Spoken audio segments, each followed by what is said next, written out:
Escuela de Desarrollo Cristiano de Canadá. Homilética para principiantes. Bases para elaboración de bosquejos para la predicación de la palabra de Dios por el profesor Víctor Manuel Buitrago Cruz. Bienvenidos. Bueno, esta es nuestra lección número 3 de homilética para principiantes. En la lección anterior dejamos un tema, dejamos una tarea, espero que la haya hecho, que la haya realizado. Estaba bastante fácil porque era solamente buscar el propósito de dos pasajes bíblicos que ya hemos venido estudiando durante todas nuestras primeras lecciones. Así que vamos a empezar con nuestra clase número 3. Y para este día tenemos algo muy importante que es la introducción. Ya dijimos que lo primero que se hace es o el tema o el texto.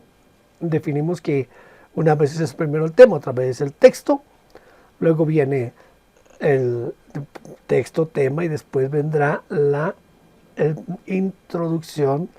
Pero primero va el propósito. Ahora, vamos a mirar lo que nos dice Samuel Vila sobre la introducción. Él dice, se ha dicho que las dos partes más importantes del sermón son la introducción y la conclusión. En la introducción obtenemos la atención de los oyentes, pero en la conclusión llevamos al auditorio al punto decisivo que es el objetivo de todo sermón y lo que bien empieza, bien acaba. Bueno, por lo menos con cierta probabilidad nos dice Samuel Vila. Hoy nos vamos a dedicar a la introducción. Yo creo que ya para la clase 6 tal vez vamos a mirar lo que toca con la conclusión.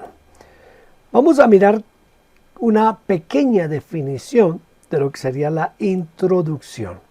Es la que sienta la tónica del mensaje.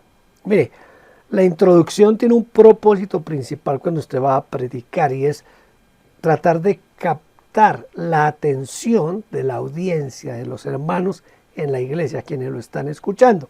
Ya sea que usted esté en un templo, o sea que usted lo esté haciendo a través de la radio o que lo esté haciendo a través de la social media. Siempre la introducción es la que va a atraer la atención del oyente. La introducción estimula la buena disposición de la audiencia. Es decir, que la introducción tiene que ser bien preparada para que usted abra el apetito de quienes lo están escuchando. La introducción tiene el propósito de interesar en el tema y de preparar a la audiencia para entenderlo. Hay dos términos importantes de la introducción, que son atención e interés. Yo quiero que usted piense en esto. Muchos predicadores fallan porque en la introducción se demoran demasiado tiempo y como que hacen el sermón dentro de la introducción. No, la introducción es solamente para abrir lo que se llamaría la expectación, la expectativa de los oyentes. Es decir, que la atención es que capte a la audiencia, que les ponga como expectantes, como deseosos, que toque, llame su interés. Y desde luego que la introducción tiene que estar relacionada con la experiencia diaria del oyente. A veces olvidamos esa parte en la introducción y por eso fallamos en captar la atención de la audiencia. Vamos a mirar las características de una buena introducción. La primera característica, debe presentar un pensamiento íntimamente relacionado con el tema del mensaje. Tengan en cuenta eso, porque es que la introducción es el puente entre lo que sería la parte inicial del sermón y el cuerpo mismo del sermón o el desarrollo mismo del tema. Hasta aquí estamos solamente, hay algunas de estas cosas que no se las vamos a mencionar a la audiencia, por ejemplo el propósito, nunca se lo anunciamos a la audiencia, pero a la audiencia sí tenemos que hablarles de la introducción. esta introducción debe ser llamativa, bien llamativa. La introducción no debe ser mejor que el mensaje. Ahí fallan muchos predicadores en que la introducción es mucho mejor que el mensaje en sí. En cuarto lugar, la introducción debe ser breve. Miren un ejemplo aquí de lo que hace Pablo en una introducción, en una predicación, lo que nos dice Hechos 17, 22 al 23. Supongo que usted lo conoce, lo ha leído. Dice: entonces Pablo, puesto en pie en medio del Areópago, dijo: varones atenienses, en todo observo que sois muy religiosos, porque pasando y mirando vuestros santuarios, hallé también un altar en el cual estaba esta inscripción: al Dios no conocido. Al que vosotros adoráis, pues sin conocerle, es a quien yo os anuncio. Note cómo Pablo toma una experiencia del momento que era común a sus oyentes. Todos conocían ese Areópago, lo conocían, porque era un lugar de turismo y era un lugar donde los atenienses se reunían a hablar y todo ese tipo de cosas. Entonces Pablo toma algo que es conocido para ellos. Pablo ve que hay muchas imágenes y los griegos, en medio de su idolatría, en medio de la cantidad de dioses que tenían, decidieron hacer un altar y dijeron: de pronto nos aparece un Dios que nosotros no conocemos y nos va a tratar mal, nos va a castigar. Entonces mejor escribamos aquí o hagamos un altar al Dios no conocido. Pablo aprovecha esto para decirles: yo les vengo a hablar de ese Dios no conocido. Y les comienza a predicar de Cristo Jesús. Ahora, ¿cómo podemos elaborar la introducción del sermón? Vamos a hacer una referencia a un hecho real. Esa es una forma. Otra forma es que yo puedo explicar el origen mismo del sermón. Puedo explicar a la iglesia, por ejemplo, yo estaba pensando en las necesidades de la iglesia y el Señor me llevó a esta necesidad. O resulta que yo escuché una predicación de X predicador y me gustó, pero un punto de los que él trató es el que yo quiero tratar con usted. Es decir, hay muchas formas de mostrar el origen del sermón, haciendo referencia al contexto de los versículos que se han leído previamente. Yo acostumbro mucho en mis predicaciones a hacer este tipo de introducciones, es haciendo la referencia al contexto mismo de lo que yo voy a predicar. ¿Qué es el contexto? El contexto son los pasajes o los versículos anteriores al texto o posteriores al texto, o la circunstancia que motivó de lo que yo voy a predicar. Formulando al auditorio una pregunta. Por ejemplo, ¿usted qué haría si le dijeran que mañana el mundo se va a acabar? Por ejemplo. Entonces ya eso a la gente que yo qué podría hacer, y podría ser una forma de introducir el sermón. Otra forma es citando un dicho, un proverbio, un poema o una ilustración. También se puede hacer algo que llame la atención de la audiencia. Hay cosas que a veces uno puede hacer en el púlpito que pueden sorprender a los hermanos, pero que les pueden llamar la atención hacia lo que uno va a predicar. Quiero darle dos ejemplos que a mí me impactaron cuando yo era joven, todavía no era predicador, pero eso me impactó. El primero fue mi pastor, él se llama Raúl Ortiz, él en la actualidad está en California, él fue pastor y también después fue misionero. Un día él va a predicar y entonces él nos pide abrir la Biblia en una página determinada. Él no nos dijo en el libro tal, en el capítulo, no, él dijo: por favor, abran sus Biblias en la página tal.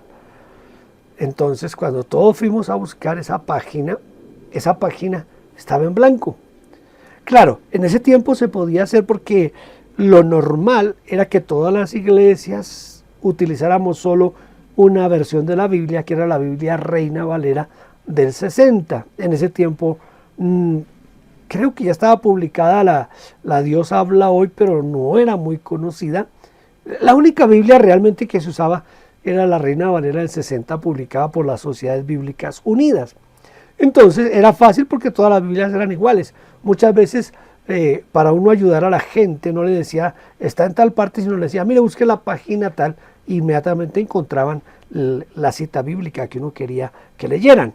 Entonces Raúl nos pidió que abriéramos la Biblia en una página determinada, pero cuando todos la abrimos, la Biblia en esa página estaba en blanco. ¿Qué era lo que Raúl pensaba o quería predicarnos esa noche? Él nos habló del silencio de Dios. Era una página en blanco, esa página que dividía el Antiguo del Nuevo Testamento. Entonces Raúl aprovechó esa oportunidad que le daba en ese momento ese tipo de Biblias y nos habló del silencio de Dios. Mire, esto pasó hace más de 40 años, mucho más, con casi 50 años. Y yo todavía lo recuerdo. Es más, recuerdo el sermón, recuerdo casi cada parte de ese sermón. Entonces, esa fue una forma en que él nos llevó, hizo su introducción. Yo tuve un profesor, cuando estaba haciendo mi licenciatura en teología, que se llamaba David Grams. Él para una predicación llevó una hoz y nos explicó qué era y para qué se usaba. Mire, David Grams la usó varias veces en esa predicación. Esto es una hoz, se usa para cortar el trigo, ¿sí? Se usa para, cuando se hace la siega, con eso es que se corta el trigo. Y David Grams la usó en varias veces en esa oportunidad, es decir, él la llevaba física, la hoz la llevaba en forma física y de vez en cuando la tomaba de sobre el púlpito y la levantaba y para ilustrar algo. Son cosas que nunca se olvidan. Ahora, hay varias clases de introducción. La primera puede ser la basada en el momento de la predicación. La segunda puede ser las que surgen del tema general del pasaje o del mensaje. La tercera, las que relatan historias jocosas, pero que no se convierta en un chiste, en varios chistes, porque recuerde que el púlpito no es un lugar para el stand comedy, ese es un lugar para predicar la palabra de Dios. La cuarta puede ser las que citan las mismas escrituras. Para hacer una introducción puedo citar la misma Biblia. Las que hacen una pregunta retórica y a la vez dan la contestación, o que hacen una pregunta retórica y que uno espera que la audiencia lo mantenga en su mente y se respondan a sí mismos ese tipo de preguntas. Las que comienzan con una declaración sorpresiva. Por ejemplo, hermanos, quiero testificarles que ya no creo en Dios. Y puedo tomar el salmo que dice el necio en su corazón, no hay Dios. ¿Entiende? Esa es una declaración sorpresiva, como así que ya no cree en Dios. Las que hacen una paráfrasis del texto que vamos a utilizar en el sermón.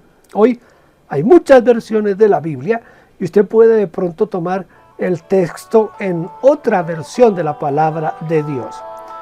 En octavo lugar, las que se refieren al predicador mismo, pero teniendo en cuenta de no caer en apologías personales o en quedarse demasiado tiempo en estar hablando de uno mismo.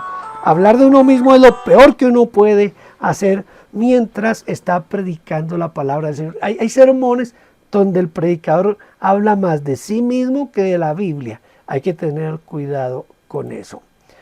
En noveno lugar, las que se refieren a libros o a periódicos o a revistas o a los mismos medios de comunicación. Por ejemplo, leí un libro que hablaba de este tema y entonces suelta uno el tema del que va a hablar.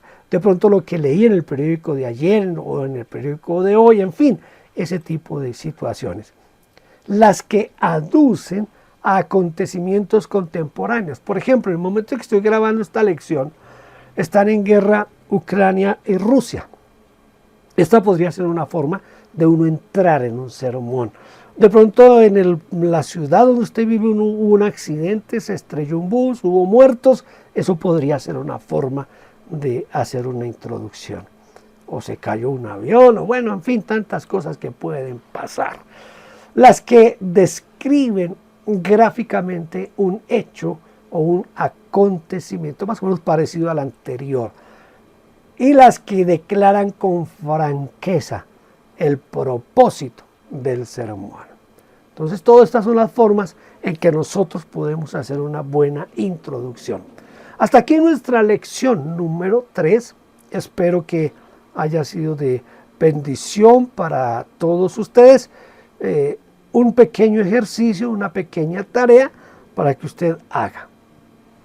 Como ya tenemos el texto bíblico, tenemos un tema, un propósito. En las lecciones anteriores lo estuvimos trabajando. Quiero que usted realice una introducción para 2 de esos textos que hemos venido trabajando. El primer texto es Primera a los Corintios, capítulos 6, 7 y 8. Dijimos que el tema era el cristiano y los conflictos, y que el propósito era saber cómo actuar en circunstancias específicas de la vida. Entonces, ese es el primero. El segundo es Romanos 5, del 1 al 14. Dijimos que el tema principal era la justificación y su significado, y que el propósito era comprender la justificación y reconocer nuestra posición en Cristo. Ahora, a esos 2 textos bíblicos, por favor, a esos 2 textos bíblicos, hágales una introducción. Y si me los puede mandar por correo, está bien. Si me los puede enviar por WhatsApp, también. Por correo, recuerde, victorbuitrago@gmail.com. Dios le bendiga y nos vemos en la lección número 4.